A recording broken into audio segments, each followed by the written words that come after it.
Polavaram project నిర్మాణ పనుల్ని అధ్యయనం చేసిన Jal Shakti parliamentary standing committee chairman Rajiv Pratap Rudy నేతృత్వంలో పోలవరం ప్రాజెక్టు ప్రాంతాన్ని స్పిల్వే తదితర విభాగాలను సందర్శించారు.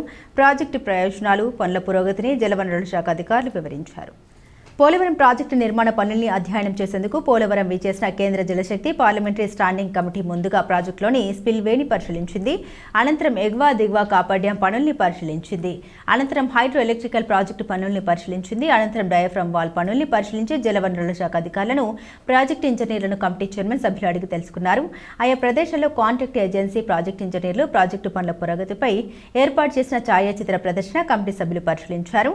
క్షేత్రస్థాయిలో పర్యటించిన కమిటీకి ఆయా ప్రాజెక్టు పనులకు సంబంధించిన వివరాలను జలవనరుల శాఖ ప్రభుత్వ ప్రత్యేక ప్రధాన కార్యదర్శి జి సాయి ప్రసాద్ వివరించారు. అంతకుముందు committee chairman Rajiv Pratap Rudy committee సభ్యులతో కలిసి ప్రాజెక్టు సమావేశపు హాల్లో పోలవరం ప్రాజెక్టు పనులకు పురోగతిపై కాంట్రాక్ట్ ఏజెన్సీ, ప్రాజెక్టు ఇంజనీర్లు అధికారులతో కలిసి సమీక్షించారు.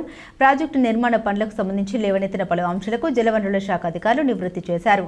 దీనిపై ఆయన సంతృప్తిని వ్యక్తం చేశారు.